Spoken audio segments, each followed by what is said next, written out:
Halo sahabat bela diri, balik lagi dengan gua Emil Jagat di channel Dunia Bela Diri.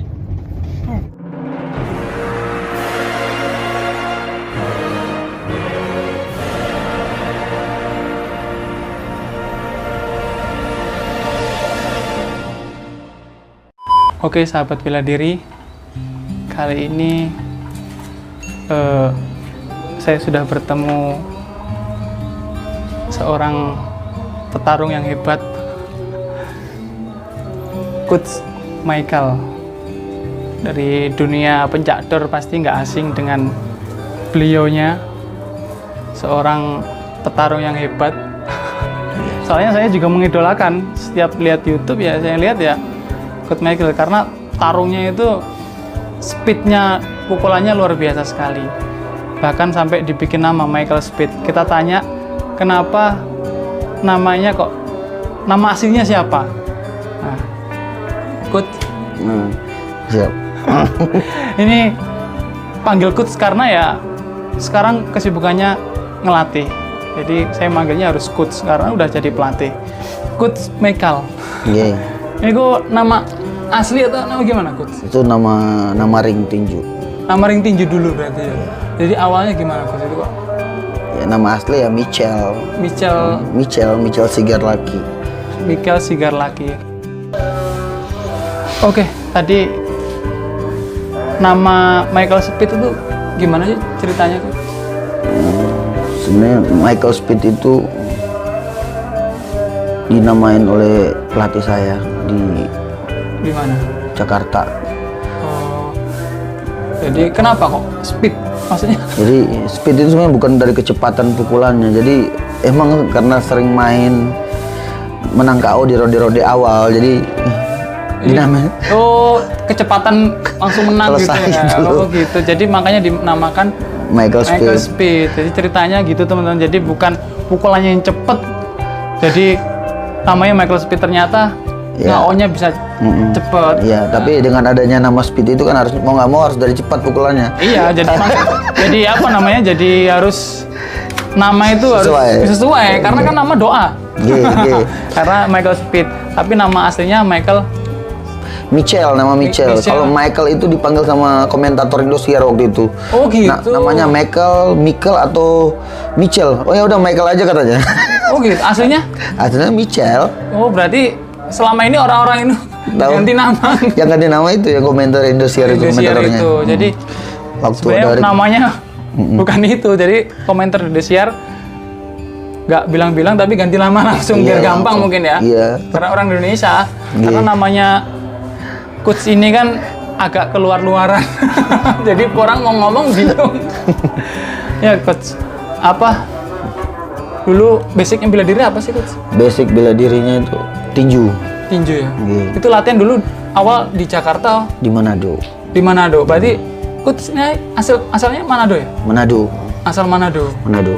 Jadi di Manado, terus kok bisa sampai di DKI Jakarta? Ceritanya gimana? Merantau. Intinya merantau pengen jadi artis. Awalnya gitu. pengen jadi artis terus sebelum berangkat ke Jakarta waktu itu sempat ngomong ke teman-teman, pokoknya saya di Jakarta 2 bulan masuk TV. Oh gitu, kamu gitu. Entah apa Kalau gue. nanti jadi entertain seperti apa ya? Iya. Nggak taunya sampai di Jakarta ya ketemu tinju, akhirnya latihan tinju. Alhamdulillah ya masuk TV. Karena tapi basicnya di Manado udah tinju Tinju amatir. jadi ke Jakarta Ya, itu masuk. tempat latihannya di mana waktu itu? Di Jakarta, di Bulungan Boxing Camp di Jakarta Selatan Blok M. Mungkin pelatihnya? Pelatihnya Little Home, itu pelatih pertama saya. Jadi tapi waktu di Manado itu latihan sendiri atau ada pelatih? Ada pelatih juga itu namanya Oppo Manangsang. Oppo Manangsang. Oh iya. Itu orang Cina tuh.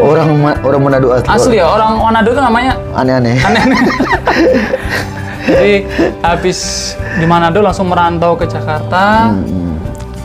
Pokoknya ngomong sama temen, Pengen jadi artis. nggak tahu itu jalurnya kemana, pokoknya pengen bodo jadi amat. Pokoknya masuk TV. berarti lebih ke entertain lah pokoknya. Yeah. Nah itu ternyata jalurnya tetap ke tinju. Siap. Nah, terus itu pertama latihan di Manado terus pindah ke Jakarta itu berapa tahun? Tahun berapa sih? kurang lebih tahun 2004 akhir kalau nggak salah, 2004 akhirnya Di Jakarta di ya? Jakarta. Itu langsung ikut Enggak. latihan atau gimana? Sebenarnya panjang ceritanya itu, dari agak sedikit rumit, dari keluarga sih. Saya sebenarnya ke Jakarta itu mau ketemu bapak saya yang dari kecil, yang saya nggak pernah tahu, dari saya lahir saya nggak tahu. Iya.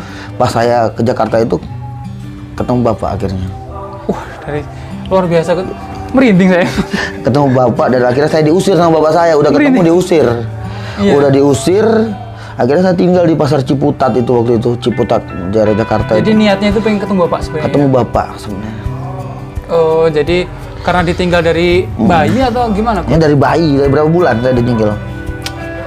Terus Panjang. langsung kok tahu kalau bapak itu di Jakarta, Coach? Dikasih tahu. Jadi emang keluarga di Manado ngomong kalau bahwa saya mau ke Jakarta. Jadi dijemput sama bapak. Jadi pas sampai di bandara saya baru pertama kali lihat wajah bapak saya. Umur berapa? Umur 50-an sekarang lah, masuk 60. Enggak, maksudnya ketemu bapak. Aku umur 14 kayaknya, 14-15 kalau nggak salah. Itu perasaannya ya luar biasa, Coach. Iya. Karena kan pengen ketemu bapak tapi diusir malah. Setelah Itu kenapa itu? diusir gara-gara ternyata sampai sana bapak saya sudah punya anak 2 cowok. Namanya Chandra sama Okta. Berarti yang ngusir bukan Bukan, jadi bapak juga yang usir. Jadi Chandranya ini bermasalah di rumah, kebetulan bapak lagi keluar kota. Terus anak 2-nya ini berulah di rumah, ribut sama saya.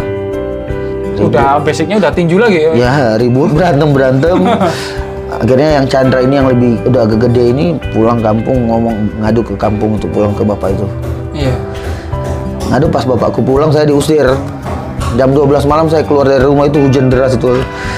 Tak tinggal pokoknya mulai detik ini jangan anggap saya anak lagi, tak gituin. Tapi sampai sekarang Masih. Jadi Masih pas ya? saya pergi keluar dari rumah, saya ketemu Pak Khairul Sahel itu mantan pelatihnya Les Pikal yang terakhir. ya. Itu ketemu dia, terus dia kasihlah saya ke Little Home. Oh, itu jalurnya di situ. Iya, memang ya? jalurnya dari situ. Jadi terus saya masuk TV, bapak saya tahu. Oh, ceritanya di situ berarti ya. Akhirnya bapak saya tahu. Berarti memang semenjak habis Coach diusir itu, Coach itu langsung nggak tahu kemana sebenarnya. nggak tahu kemana sebenarnya. Ada di Jakarta ya. Di Jakarta aja saya intinya nggak jelas pokoknya setelah itu. Ya, terus habis itu ketemu pelatih itu dididik, terus tinggal di Rumahnya dia sempat berapa hari, terus saya dikirimin ke Bulungan itu sama Little Home. suruh latihan di situ. Suruh latihan situ, alhamdulillah 2 bulan masuk TV. 3 bulanan lah. 3 bulanan masuk TV. Masuk di Indosiar. Itu apa? Kejuaraan apa, Coach? Ya apa, gelar tinju profesional Indosiar waktu itu. Jadi main 8 ronde. 8 ronde. Menang KO ronde pertama kalau nggak salah waktu itu. Itu berarti pertandingan pertama di Jakarta. Di Jakarta Langsung menang itu, Coach. langsung menang. Nah, habis itu jenjangnya habis itu setelah Coach ini di Jakarta itu menetap atau gimana? Menetap. Akhirnya saya pindah sasana juga, sempat pindah Pindah dari sasana. Bulungan pindah ke tempatnya Chris John di Semarang. Oh gitu.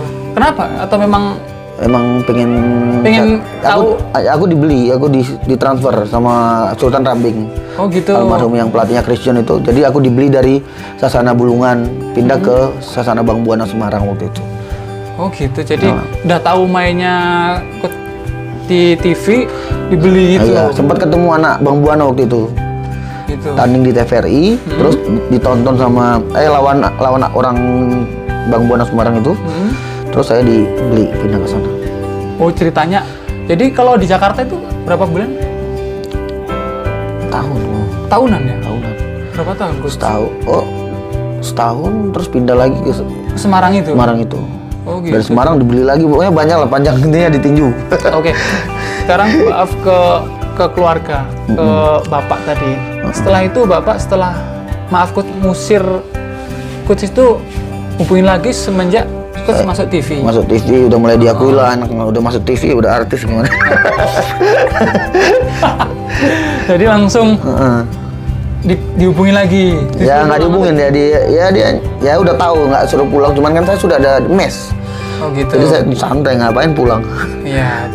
Soalnya kan kondisinya pasti ya nggak. Ini ada satu yang belum banyak orang tahu. Jadi saya datang ke Jakarta itu mau racun bapak saya sebenarnya. Oh gitu. Pengen bunuh bapak saya.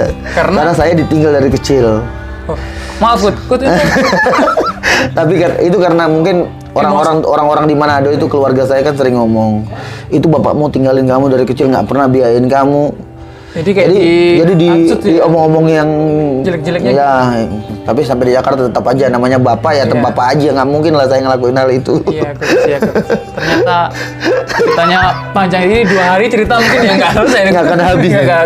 Yeah. Oke, Coach, berapa bersaudara sih dari ibu itu? Aku anak satu-satunya. Oh, anak tunggal. Anak tunggal dari bapak dan ibu. Tapi bapak, ibu asli orang Manado? Manado, asli Manado. Asli Manado. Berarti ditinggal ke Jakarta, merantau gitu ya? Merantau. Maaf, Coach, ini memang nggak ada apa namanya kalau perceraian atau mungkin langsung ditinggal aja. Jadi kalau di agama mama bapak kan Katolik. Iya. Jadi Katolik itu nggak ada perceraian. Jadi walaupun udah pisah itu tidak cerai. Hitungnya gitu ya, Bang? Iya, tapi bapak saya sudah menikah lagi udah sama orang Banjar. Tapi sekarang maaf sama keluarga yang di bapak? Udah enggak. Ya tetap sama bapak. Bapak masih kontak, tapi kan istrinya juga sudah meninggal kan.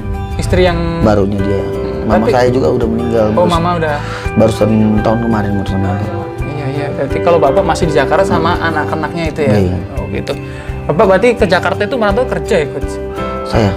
Bapak? Oh, bapak kerja dari, nggak tahu lah. Pokoknya dia emang kabur kayak gitulah. Ya. Hidup di sana lah. Jadi preman di sana dia. Jadi preman. Oh ya, Coach, katanya dengar pernah ngamen itu gimana sih, Coach? Oh, ngamen. Ya emang tinju kan nggak selamanya orang berduit gitu. Berarti semua atlet mungkin ya? Semua atlet nggak selalu ada uang terus. Jadi emang di daerah Blok M itu kan tempatnya orang rame, di situ ada. Jadi sasana tinju Bulungan itu ada namanya KPJ Bulungan Boxing Camp. KPJ ini kumpulan pengamen jalanan, kumpulan petinju jalanan, disediain lada lah di Bulungan itu. Oh gitu. Tempat gitu loh. Menarik sekali ya teman-teman. Jadi ya, aku di situ itu merinding terus loh denger. Jadi tempatnya tempat musik. Jadi tempat seni lah, tempat orang berseni, situ tinju, seni seni nyanyi semua. Ya, akhirnya belajar nyanyi di situ. Kebetulan Padahal belum ada basic nyanyi ya. Emang dari Manado kan rata-rata orang pintar nyanyi lah. Tapi di situ bermusik. Baru mulai aku sering tidur kan denger di Wapres musik depan ada orang nyanyi ngeband. Iya. Kan senang. Sekalian ya ngamen cari uang. Buat tambahan. Cari uang, karena buat tambahan.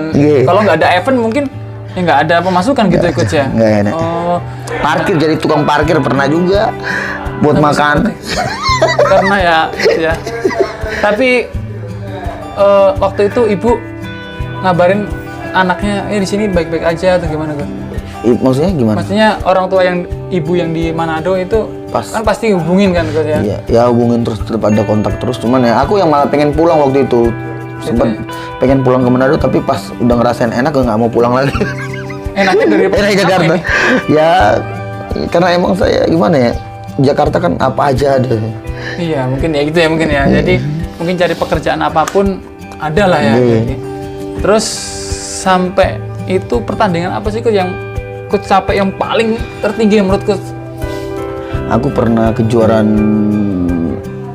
WBO Asia Pasifik. Di mana itu, Coach? Di Cina. Tahun berapa, Coach? 2010 pernah kejuaraan IBF di Thailand, pernah kejuaraan WBO Junior di Filipina. Itu berangkatnya dari DKI Jakarta? Enggak, maksudnya nama negara Indonesia. Enggak, maksudnya kan di camp mana itu? Di sana ya banyak ya, Bulungan lah waktu itu. Maksudnya kayaknya di Bulungan ya? Sana Bulungan. Terus prestasi yang paling aku pas juara nasional. Jadi juara nasional itu saya rebut gelar juara nasional itu dari seorang mantan juara, Julio de la Bases. Nama Julio de la Bases. Itu 2009. Senior berarti ya kan? Senior. Dia itu petinju Indonesia satu-satunya yang bisa mengalahkan M. Rahman. M. Rahman itu petinju juara dunia dari Indonesia itu. Hanya Julio de la Bases yang bisa mengalahkan dia waktu itu. Habis itu Coach. Nah, dia comeback, dia main menang, dia juara nasional. Iya. Saya rebut dari dia. Saya malah dikatain, kamu anak kecil kemarin, kamu nggak mungkin kamu bisa menang lawan saya, dia bilang. Bilang gitu, Coach. Jadi diremehin ya? Diremehin. Ternyata besoknya aku merasa malah pengen tarung sampai 12 ronde aja, saya sampai habis ronde saya kalah angkat, saya sudah bersyukur waktu itu. Iya, karena mungkin seniornya. Iya, senior udah bagus lah dia. Nggak taunya menang TKO ronde ketiga. Itu Sabu kayak juara dunia rasanya. Karena kan mewakili ngalahin yang musuh-musuhnya beliaunya dulu kan? Nah, Oh berarti itu pencapaian tertinggi. Berarti kalau pertandingan yang berkesan Coach, berkesan. ya kan pasti ada kan mungkin awal pertandingan pertama atau mungkin Pertandingan paling berkesan ya itu. Ya, itu. Ya pas itu yang juara nasional itu. Jadi emang luar biasa itu. atau itu rahasianya apa Coach? Kok bisa? Ya, Maksudnya kan ya lebih takdir sebenarnya ya. Cuma Takdir. kan pasti kan Latihan. latihannya gimana? Ya saya latihan tuh luar biasa waktu itu. Emang perjuangan karena emang lawannya bagus. Jadi latihannya ngawahi lah ya. Jadi pagi, siang, sore itu latihan aja kerjanya. waktu itu di Jakarta. Di betul? Tangerang, di Tangerang. Oh masuk di Tangerang. Udah pindah Tangerang itu. Pindah-pindah terus ya? Iya. Ayah. Oh, itu. Aku suka melompat-lompat. Habis ke Jakarta, tadi ceritanya ke Semarang, sekarang di Tangerang. Tapi itu berangkatnya dari Tangerang, berarti sasananya Iya. di tempat latihan di Tangerang. Tangerang. Itu sama Virgo Waru itu yang bawa saya jadi juara. Oke, itu mungkin sekilas bela diri, latar belakang bela dirinya Coach Michael. Kalau sekarang Coach Michael itu kan terkenalnya di Pencak Dor. Itu ceritanya gimana sih Coach? Yang bawa saya ke Pencak Dor. Iya. Oh, yang bawa saya ke Pencak